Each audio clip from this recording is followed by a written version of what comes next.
Bénis, soyez bénis, soyez bénis. Et nous vous accueillons ce matin, bien-aimés, combattantes et combattants de l'aurore, et vous qui recevez nos vocaux tous les matins, que le Seigneur soit avec vous. Nous sommes là pour combattre ensemble, nous sommes là pour prier ensemble. Alors, bien-aimés, c'est pourquoi nous te demandons de te réveiller. Réveille-toi, réveille-toi, réveille-toi pour la prière. Réveille-toi pour la prière. Il est l'heure de prier. Au nom de Jésus, c'est tous les matins, du lundi au vendredi à 5 heures. Et nous te demandons de te connecter à 5 heures moins 11 sur notre Zoom canal 540 716 91 63 et comme mot de passe 1, 2, 3, 4. Que le Seigneur nous bénisse. Nous sommes avec le docteur Parfait et notre frère Rémi Caillot qu'il prenne maintenant l'antenne. Notre frère Rémi Caillot va nous apporter la parole et le docteur Parfait tient le micro-témoin. Merci de prendre l'antenne au nom de Jésus. Amen. Amen. Amen. Amen. Amen. Alléluia. Dieu est un bon Dieu. Alléluia. J'aime dire que Dieu est un bon Dieu. Car, comme nous le prions souvent, nous sommes en vie. Ah ouais. C'est à nous. Alors que d'autres sont partis, nous sommes vivants. Amen. Amen. Alléluia.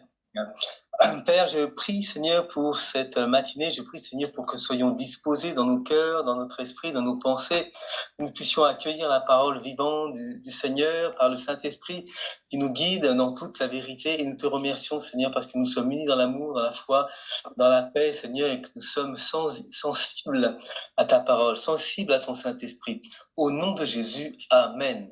Amen. Donc aujourd'hui, je vais parler d'un petit message. Je vais essayer de le faire comme on nous l'a appris le lundi. J'espère que je vais réussir cette fois. Donc le titre, c'est « Les trois chemins de la victoire chrétienne ». C'est mon titre, « Les trois chemins de la victoire chrétienne ». Et c'est dans Apocalypse 12 au verset 1. Apocalypse 12, verset 1 qui dit « Ils l'ont vaincu ».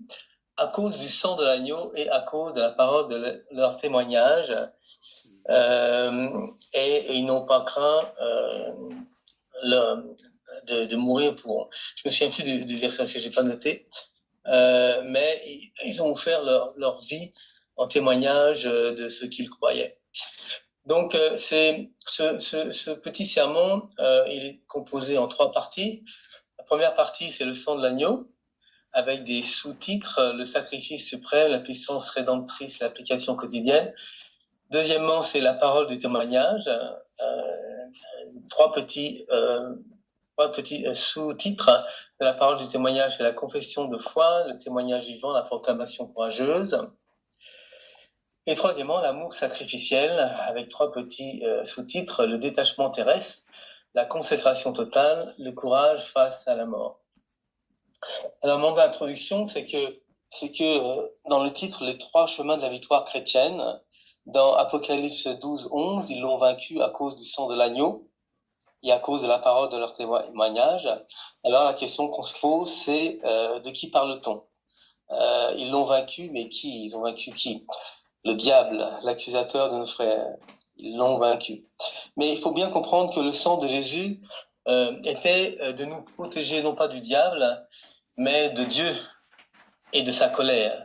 On a vu la dernière fois que pour que nous puissions avoir le pardon de Dieu, il a fallu que Dieu fasse quelque chose de son côté, qu'il efface nos péchés, qu'il ôte nos péchés, c'était l'expiation, et puis qu'il déverse toute sa colère, parce que c'est un juste juge dans Christ à la croix.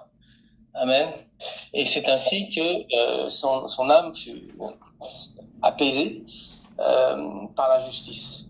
Donc, ce que nous considérons comme pardon, finalement, Dieu a payé un prix pour te pardonner. C'est lui qui a payé le blâme, qui a porté le châtiment que tu aurais dû porter. Donc, le sang de Jésus n'était pas de nous protéger contre Satan, mais de nous protéger contre lui-même.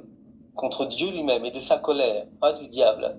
Et pour avoir un parallèle avec l'Ancien Testament, on peut retourner à la Pâque en Égypte, lorsque Dieu a ordonné aux Israélites de mettre du sang sur les linteaux de leurs portes en Égypte. Donc le Seigneur dit à Moïse, dit à chacun de mettre du sang sur sa porte, car l'ange de la mort viendra la nuit et tuera quiconque n'a pas de sang. C'est dans Exode 12 au verset 23. Exode 12, verset 23.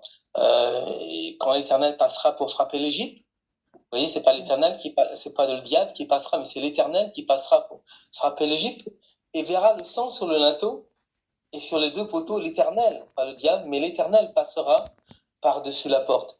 Et il ne permettra pas aux destructeurs d'entrer dans vos maisons pour frapper. Qui a envoyé cet ange? C'est Dieu. Le sang des agneaux pascals n'était pas une protection contre les forces du mal, mais contre le jugement divin qui allait frapper le pays. Donc lorsqu'il verse du sang, de qui se protège-t-il? Pas du diable, mais de Dieu lui-même. Vous lisez dans l'Apocalypse, quand il est dit, ils l'ont vaincu par le sang de l'agneau et la parole du témoignage. Mais quand le Seigneur est venu, il nous a donné la victoire sur le péché par son sang. À la croix, son sang a coulé. Et il a vaincu le péché pour nous. Amen. Le diable était l'accusateur. Il mettait sur notre cou la loi de Dieu contre nous, à cause de nos péchés. Parce que la Bible dit que l'âme qui pêche, c'est l'âme qui transgresse la loi, ou l'âme qui pêche, c'est l'âme qui mourra. Et si tu transgresses la loi, tu commets un péché et légalement, le diable a le droit de t'accuser. En fait, le sang de Jésus enlève la base légale que Satan utilise contre nous pour nous accuser jour et nuit devant Dieu, selon Apocalypse 12, au verset 10 à 11. Amen. Donc le sang de Jésus est venu pour ôter le péché. À la croix, c'est ce que nous avons été enseignés, que Christ est venu pour payer pour nous, se substituer à nous. Amen. Et pour qu'il ne puisse pas se mettre en colère contre nous. Amen. Et que le diable ne puisse pas ou ne puisse plus nous accuser. Parce qu'il cherchera toujours à nous accuser.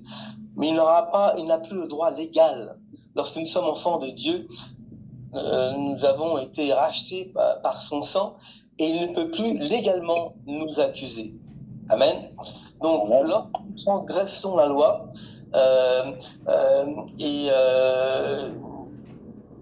transgressons la loi, le diable vient devant Dieu et dit, Seigneur, cette personne a péché, il a fait une erreur. Pourquoi tu ne le punis pas? Amen. N'es-tu pas un juste juge? N'es-tu pas juste?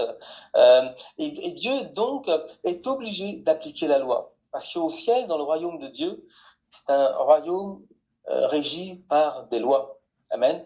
Donc, quand vous êtes dans l'erreur et que vous transgressez la loi, Dieu est obligé d'appliquer la loi. L'âme qui pêche, c'est l'âme qui mourra.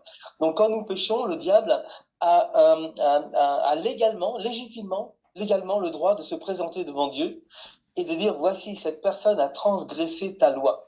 Donc, si tu es juste Dieu, tu dois la punir. Tu dois la mettre en enfer. Tu dois faire quelque chose pour satisfaire ta justice. Amen. Donc, comme Dieu est parfaitement juste, il est forcé d'appliquer sa propre loi. Car c'est sa loi, c'est la loi de Dieu, la loi de l'Éternel. Amen. C'est là qu'intervient le sacrifice de Jésus. C'est cela la bonne nouvelle. Le sacrifice de Jésus est la bonne nouvelle. C'est que Dieu lui-même, dans le Fils, le Père a envoyé le Fils qui s'est fait homme et a pris sur lui le châtiment que nous méritions. Amen, c'est ça la bonne nouvelle.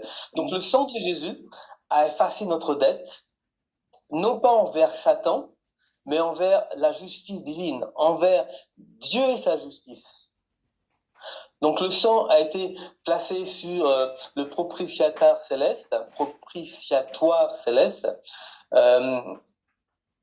Quand Christ est mort, le sang a coulé, il est ressuscité, il est venu avec son sang et l'a présenté à son Père, il l'a mis sur le propitiatoire la colère du Père s'est apaisée. Amen. Parce que justice a été rendue. Amen. Donc, ça ne veut pas dire que Dieu ne regarde plus nos péchés, mais il voit plutôt, le Père voit plutôt le sacrifice parfait de son Fils. Amen. Par contre, Amen. Si j'en crois ce que j'ai compris de Dieu, le Père regarde au Fils et son sacrifice et le sang qui est sur le propitiatoire, mais le Saint-Esprit, lui, voit ton péché, et au lieu de faire l'œuvre accusatrice de Satan, de t'accuser, il révèle tes erreurs dans l'amour, il révèle tes péchés et t'amène à la correction, t'amène à la sainteté. C'est pas la même attitude. Il ne t'accuse pas, mais il cherche tous les moyens de te justifier dans le Fils, afin que dans le Fils tu sois lavé dans le sang, et que lorsque tu es lavé dans le sang, après avoir été convaincu par le Saint-Esprit que tu es un pécheur, le Seigneur te lave par le sang de Jésus, et le Seigneur t'amène au Père afin que tu sois sanctifié, mis à part et agréable au Père, agréable à Dieu, au nom de Jésus. Amen. C'était mon introduction. Donc, le premier point, c'est le sang de l'agneau. À cause du sang de l'agneau, Apocalypse 12, 11, et ça repose, l'Apocalypse 12, 11 repose sur deux éléments. La victoire des croyants sur l'accusateur, sur le diable qui accuse, repose sur deux éléments. Premièrement, le sang de Jésus, le sang de l'agneau, et la parole de leur témoignage. Donc, on a vu que le sang nous justifie devant Dieu. Le sang de Jésus rend impuissantes les accusations de Satan, parce que la base légale par laquelle Satan t'accuse, lorsque tu deviens chrétien, et que tu bénéficies de l'œuvre rédemptrice de Christ par le sang, les accusations légales de Satan n'ont plus lieu d'être, n'ont plus de pouvoir. Amen. Parce que Dieu t'a justifié. Le sang de Jésus te justifie devant Dieu. Quand bien même tu continues de pécher, c'est une histoire avec toi et le Saint-Esprit pour t'amener à te dépouiller de tes œuvres mortes, t'amener à te sanctifier. Il te sépare et te lave par la parole et par le sang de Christ. Quand l'ennemi nous accuse, ce n'est plus devant Dieu qui peut le faire efficacement, parce que ta dette a été payée à la croix. Ta dette, ce que tu devais, a été payé par Christ à la croix à cause de son sang qui a coulé. Amen. Donc, c'était le titre, le sang de l'agneau. Le petit sous-titre, le premier petit sous-titre, c'était le sacrifice suprême. Le Fils s'est sacrifié, a offert son sang, non pas pour détourner le diable, mais pour apaiser la justice divine. Et c'est dans 1 Pierre 1, 18, 19, car vous savez que ce n'est pas par des choses périssables, par de l'argent ou de l'or, que vous avez été rachetés, blablabla, mais par le sang précieux de Christ, comme d'un agneau sans défaut et sans tache. Amen. Amen. Donc, en Égypte, le sang appliqué sur les portes protégeait le peuple du jugement de Dieu. Amen. L'ange était envoyé pour frapper ceux qui n'avaient pas la marque du sang sur le linteau de leur porte. Aujourd'hui, nous mettons le sang sur le linteau de notre conscience. Amen. Nous l'avons dans le sang de Jésus. Amen. Le sang de Christ met hors de portée la colère du Père. Amen. Ça concerne le Père et non pas Satan. Deuxièmement, la puissance rédemptrice. Sans effusion de sang, il n'y a pas de pardon. Hébreux 9, verset 22. Sans effusion de sang, il n'y a pas de pardon. Le sang nous purifie de toute iniquité. Et le sang nous rend juste. Amen. Le sang a le pouvoir de pardonner les péchés. Il ôte le péché. Amen. Nous avons été rachetés, Apocalypse 5.9. Amen. Et dans Apocalypse 5.9, il dit, et il chantait un cantique nouveau en disant, tu es digne de prendre le livre et d'en ouvrir les sceaux, car tu as été immolé. Et tu as racheté pour Dieu par ton sang des hommes de toute tribu, de toute langue, de tout peuple et de toute nation. Amen. Donc la première chose dans le sang, c'est le sacrifice suprême. La deuxième chose, c'est la puissance rédemptrice du sang. Et la troisième chose, c'est l'application quotidienne. Lorsque nous plaçons symboliquement le sang de Christ sur les portes de notre conscience, face aux accusations de Satan, c'est comme si nous répondons à la puissance du sang versé. Amen. Amen. Nous nous protégeons, nous nous gardons de la colère du Père. Amen. Amen. Ceux qui nous défendent, ce sont les anges, Hébreux 1, 14, qui sont les serviteurs du ministère de la rédemption. Les anges œuvrent pour nous protéger, nous les racheter. Amen. Et leur intervention dépend ou découle de l'efficacité du sang appliqué, du sang de Jésus. Amen. Deuxièmement, c'est la parole de notre témoignage. On a dit que dans l'Apocalypse chapitre 12 verset 11, que la victoire des croyants sur l'accusateur repose sur deux éléments. Le premier élément, on vient de voir, c'était le sang de l'agneau. Le deuxième élément, c'est la parole de leur témoignage, de notre témoignage. Amen. La parole de notre témoignage, c'est une proclamation audacieuse de la vérité. Amen. Nous témoignons parce que nous avons été rachetés. Nous témoignons non pas parce que nous avons des mérites ou que nous faisons de bonnes œuvres, mais c'est à cause du sacrifice de Jésus. Son sang a coulé à la croix. C'est pourquoi nous témoignons de sa mort, de sa résurrection. Amen. Le texte, dans Hébreux 12, ajoute que ils n'ont pas aimé leur vie jusqu'à la mort, jusqu'à craindre la mort. Amen. Nous avons une confiance en Dieu. Notre relation avec Dieu est désormais sécurisée par le sang de Jésus. Amen. Amen. Donc, dans la parole du témoignage, il y a la confession de la foi, confession de foi. Confession de foi, le témoignage commence par notre confession personnelle de foi en Christ. C'est dans Romains 10 au verset 9. Romains 10, verset 9. Proclamer Christ. Si tu confesses de ta bouche le Seigneur Jésus, et si tu crois dans ton cœur que Dieu l'a ressuscité des morts, tu seras sauvé. Vous voyez, proclamer Christ, c'est s'approprier le salut et sa victoire. La deuxième chose, c'est le témoignage vivant. Dans Ésaïe 43, il dit, vous êtes mes témoins. Amen. Lorsque notre caractère est transformé par la parole de Dieu, et que nous sommes changés, que nos actes, nos comportements et notre zèle pour Dieu a changé. Amen. Nous affirmons que Jésus vit en nous, qu'il n'est plus moi qui vis, mais c'est Christ qui vit en moi. Amen. C'est un témoignage. Amen. Ils l'ont vaincu par le sang et la parole de leur témoignage. Ce témoignage, il s'applique non pas sur notre propre force ou nos œuvres, mais sur l'œuvre de Christ, sur l'œuvre de l'agneau qui a été immolé, dont le sang a coulé. Amen. Et ce sang nous a rendus vainqueurs. Amen. Et ce témoignage vivant se manifeste dans nos paroles, dans nos actes et surtout dans notre caractère. La troisième chose, la première chose, c'était la confession de foi. La deuxième chose, c'était le témoignage vivant. Et la troisième chose, la proclamation courageuse. On voit ça dans Acte 5 au verset 19-20. Acte chapitre 5, 19-20. Ce sont des apôtres qui ont été emprisonnés et qui ont été délivrés de la prison par des anges. Amen. Et qui revenaient hors de la prison pour prêcher. Amen.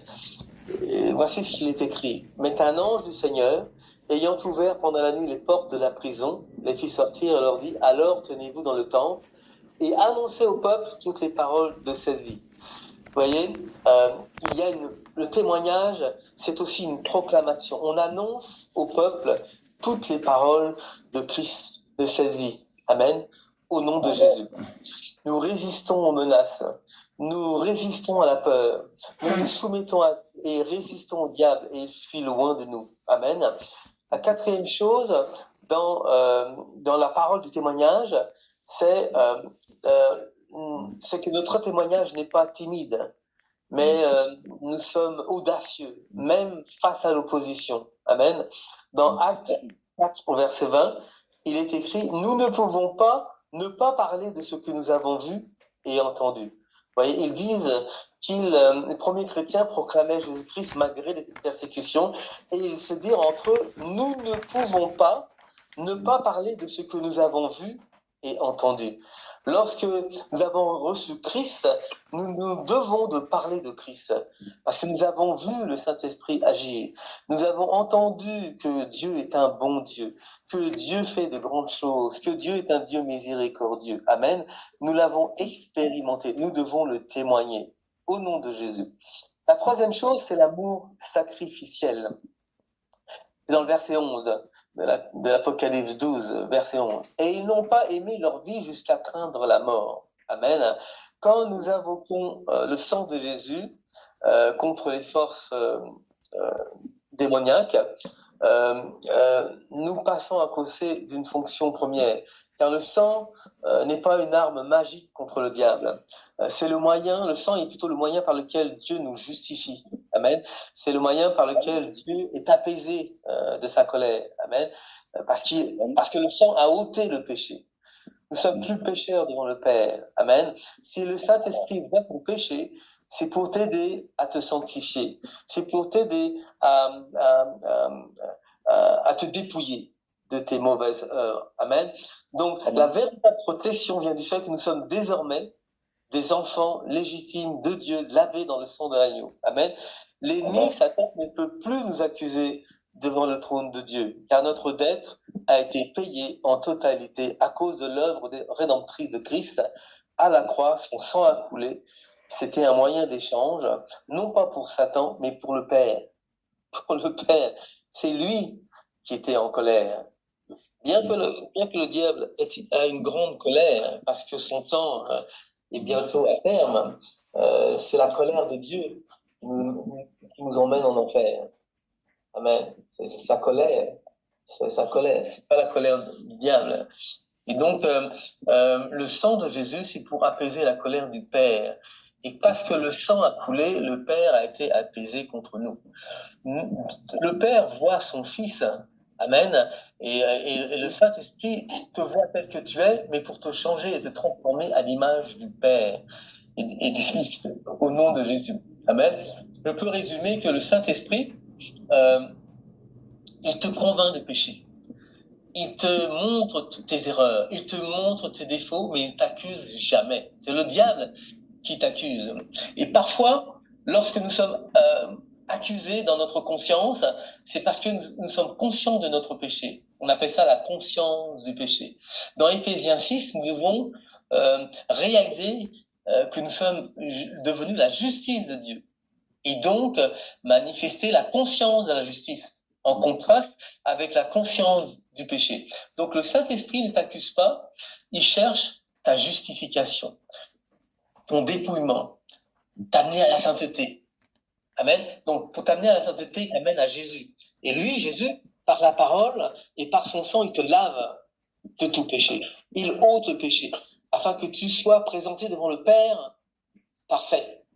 Et quand le Père te voit, à cause du sacrifice de Christ et de son sang qui t'a lavé, il te justifie. Et il fait de toi un enfant de Dieu. Amen. Et il te voit parfait. Amen. Donc, il y a trois choses que ce verset, Apocalypse 12, 11, nous demande. C'est un détachement terrestre. On voit ça dans Matthieu 16, 25. Car celui qui voudra sauver sa vie la perdra, mais celui qui la perdra à cause de moi la trouvera. Amen. On ne peut pas être attaché au monde si on veut vaincre, si on veut être des vainqueurs. Nous ne pouvons pas être attachés au monde, au confort et aux sécurités terrestres. La victoire en Christ exige un détachement des choses de ce monde. On ne peut plus aimer le monde. Il nous faut aimer Dieu de tout son cœur. Amen. La deuxième chose, c'est que nous devons nous consacrer. Amen. Romains 12, 1. Je vous exhorte donc, frères, par les compassions de Dieu, à offrir vos corps comme un sacrifice vivant, saint, agréable à Dieu. Amen. Offrir sa vie comme un sacrifice vivant. C'est un engagement envers Christ. Amen. Que nous devons avoir dans le nom de Jésus. Amen. Donc, Ensuite, il y a un courage face à la mort. Amen. On voit qu'Étienne, le premier martyr, a vu le ciel ouvert, les cieux ouverts, même face à la mort. Il était lapidé publiquement. Mais ces vainqueurs de la foi s'étaient prêts à donner leur vie pour leur foi, pour Christ. Donc la victoire ultime, elle transcende la peur, malgré la persécution. Elle transcende la peur de la mort physique. Amen. C'est un courage face à la mort. Amen. Et pour Étienne, c'est dans Acte 7, verset 54, 60. Je conclus. Notre victoire, elle repose sur 3 chemins. Le sang de l'agneau. Ce sang de l'agneau, ce sang de Christ nous rachète, il nous protège de la colère de Dieu et nous libère de l'accusation diabolique. Amen. Le sang de Jésus, comme je l'ai dit tout à l'heure, nous enlève la base légale que Satan a utilisée pour s'accuser devant Dieu. Apocalypse 10, 12, verset 10 à 11. Donc, en d'autres termes, lorsque Christ a effacé nos péchés, son sang a supprimé ou détruit les armes de l'ennemi qu'il utilisait contre nous par l'accusation. Le 3e chemin, c'est la parole de notre témoignage. Amen. Nous devons proclamer Christ, qu'il en soit. Et le 3e chose, c'est l'amour sacrificiel, qui ne craint pas la mort. Amen. Dans Colossiens 2, 15, par la croix, Jésus déclare qu'il a dépouillé les dominations et les autorités et les a publiquement livrées en spectacle. Amen. Amen. Amen. Amen. En triomphant d'elle. Donc, notre victoire sur Satan, pour résumer et terminer, est plutôt décrite comme venant de notre position en Christ. Dans Éphésiens 2:6, il nous a ressuscités ensemble et nous a fait asseoir ensemble dans les lieux célestes en Christ. Nous sommes positionnés avec Christ, nous sommes assis sur un trône avec Christ, nous sommes au-dessus, et le diable est en dessous. Amen. Bien que nous vivons sur la terre, notre esprit, à cause de Christ, qui est assis à la droite du Père, et que nous sommes son corps, notre position en Christ est déterminante, parce que nous avons maintenant une autorité. Amen. Notre résistance par la foi, dans Jacques 4, 7 et 1 Pierre 5, 9, Amen. Quand il dit « Soumettez-vous donc à Dieu, résistez au diable, et il fuira loin de vous. » Et dans 1 Pierre 5, 9, il dit « Résistez-lui avec une foi ferme, sachant que les mêmes souffrances sont imposées à vos frères dans le monde. » Et une deuxième chose, c'est notre utilisation de l'armure spirituelle dans Éphésiens 6, 10, 18. Nous avons l'armure, nous avons un casque du salut, la cuirasse de la justice, l'épée de l'esprit qui est la parole de Dieu. Nous avons le bouclier de la foi pour résister au diable. Nous avons la ceinture de la vérité, les chaussures que procure l'évangile de paix. Amen. Et la 5e chose, c'est notre soumission à Dieu. Nous devons nous soumettre à Dieu pour résister au diable afin qu'il soit loin de nous. Il y a, comme protecteurs, nous avons des anges. Amen. Les anges sont au service de Dieu. Ce sont des esprits au service de Dieu. Hébreux 1, 14. Et dans Psaume 34, 7, pour terminer rapidement, même campe autour de ceux qui le craignent et les arrache du danger. Amen. Amen. Amen. Nous sommes plus que vainqueurs par celui qui nous a aimés. Amen. C'était mon petit message. La victoire, elle est dans le sang de l'agneau. Et ce sang nous protège de la colère du Père. Amen. Et nous rend, là où il y a le sang, la Bible dit aussi, il y a l'Esprit de Dieu. Et là où il y a l'Esprit de Dieu, il y a la liberté. Liberté pour prier, liberté pour crier, liberté pour témoigner, liberté pour nous aimer les uns les autres. Amen. Une liberté pour penser, pour aimer Dieu de tout notre cœur. Une liberté à cause du sang et l'Esprit de Dieu. Que Dieu vous bénisse et vous garde dans le Seigneur.